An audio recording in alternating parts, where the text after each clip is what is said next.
All right, here we are, Dad Bod Journey update. I do apologize on the delay for this. It has been a very, very hectic last couple days, to say the least, but nevertheless, here we are. So I do have the update. I do want to share it with you. I'm very excited to, but before I do that, I want to touch on something really quickly, just based on feedback. I think it needs to be addressed, and it is, what is the Dad Bod Journey?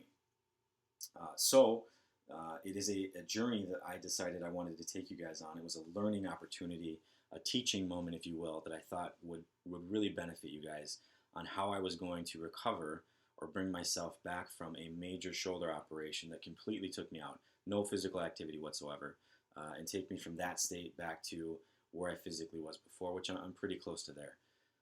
So I felt it was an opportunity because I see so many people that they have something like that happen in life, a job change, an injury, whatever, a divorce, and they never recover from it.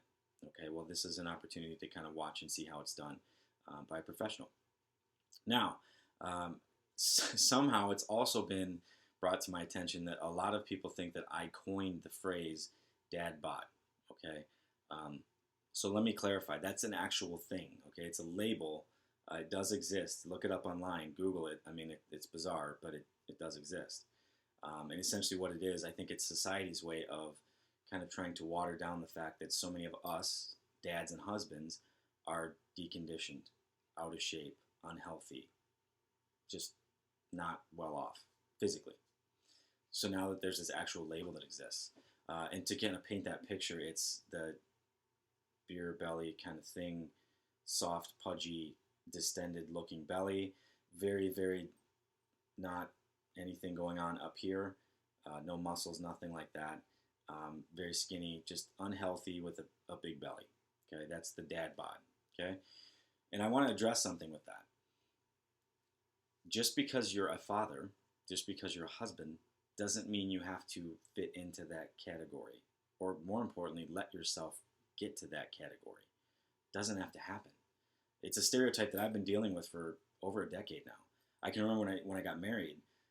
Immediately after I got married, literally, I think it was right after I got done walking down the aisle, I had somebody walk up to me and say, hey, you know what?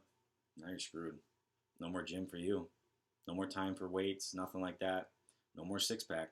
And I naturally panicked because I was a young kid and didn't know what the heck was going on. Then I had my daughter 12 years ago. Same thing. Oh, you're married, you got the wife, now you got the daughter.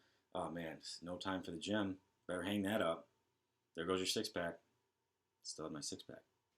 And then my second child, my third child, and now here we are. I have 4 children. I own a business with my wife that keeps me extremely busy. The running joke is that I'm married to 300 women because our business is primarily female-based, and I work very closely with all of them. So I'm married to 300 women. I have a second job that keeps me busy. And here I am. I still have a six-pack. How is this possible? Those of you that are watching and that follow along on social media, and you're thinking, well, I could totally do that too if I owned a gym. I mean, he's working out 3 times a day. He's doing an hour of cardio every day. Boiled chicken all day long is what he eats, and all his food is prepared, and he gets a foot massage at night, and it's just some magical experience to be me. That's not the case. It really isn't. And if you want me to be literal, I probably average right now 3 to 4 workouts a week, not including cardio. Including cardio, I'm probably at 5 to 6 hours a week, all in, for my physical portion of my program design. That's it. 5 to 6 hours a week. Gentlemen, those of you out there that are watching that are saying or reaching for excuses, you can't tell me that you can't somehow find 5 to 6 hours a week. You can't. I guarantee that you blow through that just sitting in your man cave doing whatever it is that you do. Okay? And again, those of you that that have this stereotype in your head, well, because I hear it. I mean, I'll be talking to somebody in the gym, a gentleman, you know, why don't you try this? Well, I can't do that. I have kids. What? What do your kids have to do with it? Your kid's 9. What does your kid have to do with it? But it's this stereotype. It's just this automatic response, this bleh that comes out, well, I'm married. I have kids. Like, as if it doesn't matter. I mean, gentlemen, I hate to say it, but you're probably not going to get any grief from your wife if you turn the dad bod, the beer belly, into a nice six-pack. I'm just throwing that out there. I'm just throwing that out there. But I don't think they're going to complain if you walk in with a six-pack. Okay, I think you'll be just fine. So I wanted to address that. Again, I didn't coin the phrase. It does exist. But you guys, this is capable. You guys are all capable of this stuff. I mean, I've said it before. I'll say it again. We're all made of the same things. The only thing that separates my results, my progress from you guys, are my habits, are the choices that I make. That's it.